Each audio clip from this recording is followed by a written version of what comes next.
So Dimitri, can I ask you about this cavity after the event that's underneath what was the World Trade Center? What happens to it afterwards? As you can expect, at first the cavities were filled with some liquid hot material, which resulted partly from the melted materials or from cooling down of the gaseous materials. And these extremely hot liquid materials will just retain some temperature for about a year, and eventually they will cool down and set as a solid matter. Which explains the molten steel that was found 3 months afterwards.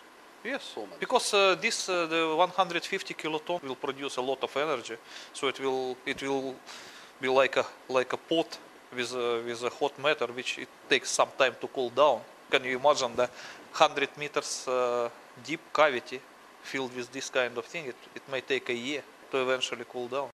Out still on the rubble, it's still, I believe, 1100 degrees.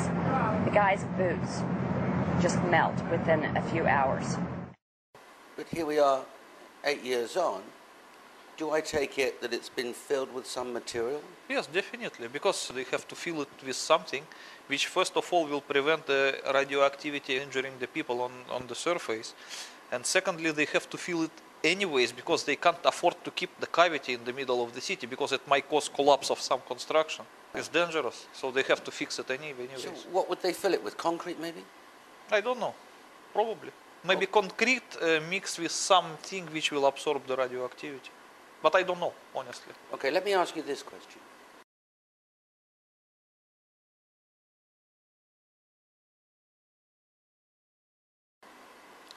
Let's say that some people might doubt your explanations Yes. for the collapse of the Twin Towers and your explanations for what's underneath them. If one were to drill a borehole through Yes. to the external bottom part of the cavity, Yes. what would one find? They would find the former materials that were firstly gaseous, then liquid, and then become solid, and it will resemble a kind of volcanic glass. The volcanic glass? Yes. Okay, and if that... Because you have to understand one thing. At the epicenter of the nuclear explosion, every materials were overheated to such an extent that they will lose the atomic structure. They will be transformed to plasma. So once these things cool down, it cannot be again steel or concrete. It will be just volcanic glass. Universal matter mixed with everything. Right, but anybody extracting from such a borehole that volcanic glass Yes. and analyzing it would find what? They would find that it is a volcanic glass. And it could only be produced in Manhattan. And the volcanic glass is a state of material which was formerly a plasma. Therefore, it could only, it proves... It's a unique material. Yes. Yes. So there could be no doubt as to what happened. Yes, of course.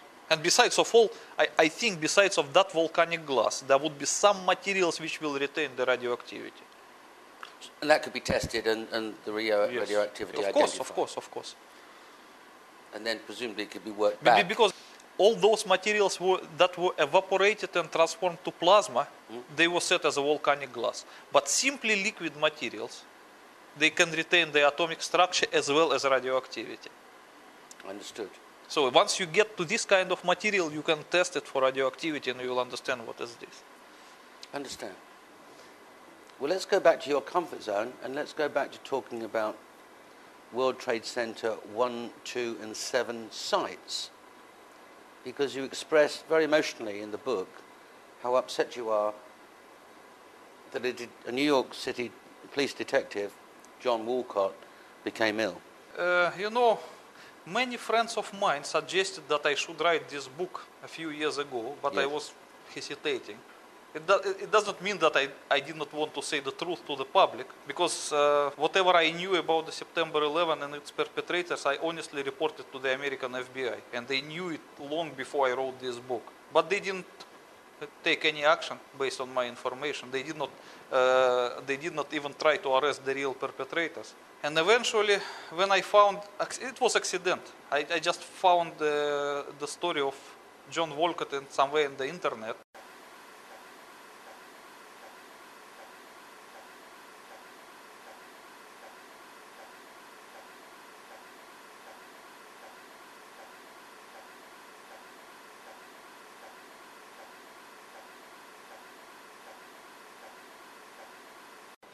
And it was said that he was surprised while working at Ground Zero that the certain FBI agent entered Ground Zero in the full hazmat suit, while the others who worked there, they were just totally unprotected. And he was just surprised, what's wrong with that? And they're covered in duct tape and fully protected? No, they were fully protected, you know, like a lunar-looking hazmat suit. Yes. You can fly to the moon in it. Oh, and what kind of protection did John Walcott have? Nothing. Probably the material, the respirator made from the ordinary material, or probably nothing even like that. What happened to him? According to the published story, he got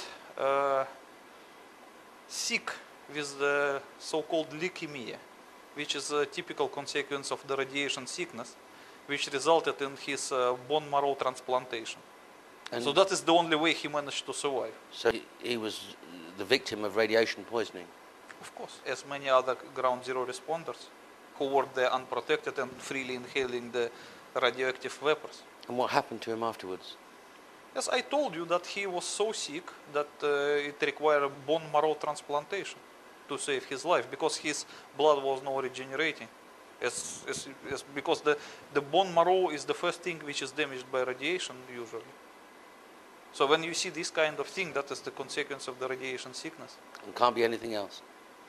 It can be anything else, but the bone marrow is the first victim of the radiation, always. It's the most sensitive to the radiation. But he survived, didn't he? He survived because of the bone marrow transplantation. He was lucky to get the transplant. But some other people were not so lucky, they just died. And the quality of his life? Look, when you get the bone marrow transplantation, you will be like invalid for the rest of your life. You have to take anti-rejection medicine, as with any other transplant. You have to, you have to cover your mouth not to accidentally get any infection, because your immune system virtually ceased to exist.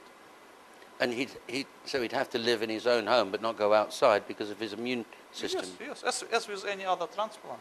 Okay. It can't be called life. It's just like So when we look existence. at those pictures from space of vapors coming out of the debris of WTC 1, 2, and 7. You mean yes. This? Yes. Yeah. Yes. Ground Zero workers were inhaling those vapors. Yes. So why haven't we seen a story in the New York Times that 10,000 workers are all dead? What happened to them, and how would that be suppressed? It's easy to suppress because when people get the radiation sickness, it's normally not acute, it's chronic. Mm-hmm. It will be apparent in the year or two, and it can reveal itself differently. Someone may have cancer, someone may have another kind of cancer, someone may have a blood disease or whatever. Just generally bad feeling, and whenever they go to doctor, the doctor can diagnose them anything unrelated to the radiation. It's easy, and we should presume also that certain doctors appointed to treat Ground Zero responders, they were part of the cover-up. They have to sign some non-disclosure contract because they understood this is radiation sickness, but they were ordered not to diagnose as such and just to create some story which is easy for doctors. So how did John Walcott's story affect you? How did you feel? I just feel very disgusted when I read that FBI agent enter Ground Zero in the hazmat suits. Knowing what you knew? Yes, they knew exactly what I knew, and they don't want to tell it to the others. Okay. That actually triggered me to write this book. I understand. Let's go back to these doctors. There would be, they're our guys, they go to our doctors, and that doctor, when confronted with 1, 2, and then 10 or 20 people coming in feeling sick, you mentioned in the book that they'd feel sick the next day, maybe. No, you don't have to mix up two different radiation sickness. There is acute radiation sickness, mm-hmm. and there is chronic radiation sickness, which are totally different things. Could you explain? Yes.